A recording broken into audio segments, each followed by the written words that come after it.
Napoleon Bonaparte. He's one of those names from history that, well, everyone knows. A military genius who literally redrew the map of Europe, a revolutionary who brought down entire monarchies. But here's the thing about Napoleon. He's also one of the most divisive figures ever. I mean, to some people, he was the hero of the story, a true liberator who took the ideals of the French Revolution, liberty, equality, fraternity, and spread them all across the continent. But then, there's the other side of the coin.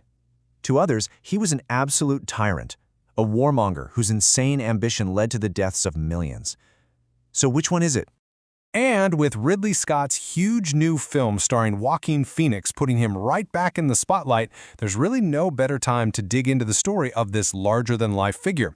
So, let's get into it. Okay, so to really understand the emperor, you gotta go right back to the beginning. Back to an island on the very edge of France, where a young kid, a total outsider, was dreaming of greatness. So check this out. Napoleon wasn't even technically French, not really. He was born on Corsica right after it became part of France, which made him an outsider from day one. He even got made fun of for his accent when he went to military school. But then, boom, the French Revolution happens, and it just changes everything. Suddenly there's this massive power vacuum, and a brilliant, ambitious young guy like Napoleon, he was perfectly placed to fill it. After getting exiled from his own home, he just poured every ounce of his being into the French army. And you know that feeling of being an outsider? It didn't break him. In fact, it's what fueled his ambition. He wasn't the guy making friends at parties. Nope. He had his head buried in books, studying the lives of absolute legends like Alexander the Great and Julius Caesar. He basically saw their stories as a roadmap for his own destiny. And get this, his military genius was just undeniable.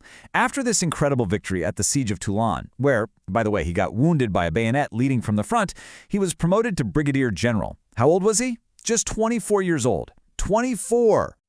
So as Napoleon's power starts to skyrocket, so does his legend. For a lot of people, he wasn't just some general, he was the revolution. So let's look at the case for Napoleon the hero. This quote is just classic Napoleon. When he gets to Italy, he says, "The French army has come to break your chains." It's brilliant propaganda, right? He's not framing himself as a conqueror, he's the liberator. And for a while there, a lot of people totally bought it. He was welcomed as a hero in cities like Milan. One Italian poet even dubbed him the liberator of peoples. I mean, he was spreading these super powerful new ideas, liberty, equality, and this really radical notion that a nation belongs to its people, not some king. And if you want to know just how much hope he inspired, check this out. The legendary composer, Ludwig van Beethoven, a guy who was all about democratic ideals, he saw Napoleon as this incredible champion of the people. So much so that he actually dedicated his epic Third Symphony to him. He originally called it the Bonaparte Symphony. Pretty amazing, right? But here's the thing about Napoleon. Military power, that was never going to be enough. His ambition was just limitless. And as he started reaching for absolute political control, that whole liberator image, well, it started to crumble. He was an absolute master of branding, of propaganda. Just look at this famous painting he had made. This is how he wanted you to see him, like a god, magnificent, calmly leading his army across the deadly Alps. It was a direct shout-out to Hannibal, one of the greatest conquerors in history. But for reality, well, it was a little less glamorous. He actually crossed the mountains on a mule, being led by a local guide. And that difference between the painting and the reality, it tells you everything you need to know about how carefully he built his own myth to justify grabbing more and more power. And grab power he did. First, in 1799, he pulls off a coup and makes himself first consul. Then, he uses these so-called referendums to lock down his rule. But these votes were a total sham. I mean, get this. In the vote for consul for life, the official result was over 99% yes. The real number? Probably closer to 50%. His own brother was the one who just cooked the books. And then comes the final step, the ultimate power grab in 1804. He crowns himself emperor. So when the news that Napoleon had crowned himself emperor gets back to Beethoven, he is absolutely furious. He famously yells that Napoleon is nothing more than an ordinary mortal, totally corrupted by ambition, and he just violently scratches his name right off the title page of his symphony. For his biggest fans, the hero had officially become a tyrant. And this really gets us to the core of it all, what I like to call the Napoleonic paradox. This guy was both a modernizing reformer and a power-hungry dictator all at the same time. Okay, let's break this down. On the one hand, you have the reformer. He created the Napoleonic Code, this incredible legal framework that's still influential today. He ended feudalism, established religious freedom, and totally modernized Paris. But then, you have the tyrant. He brought back slavery in the French colonies. He took away many of the rights women had just gained during the Revolution. He shut down any newspaper that dared to criticize him, and he put his own brothers on the thrones of countries he conquered.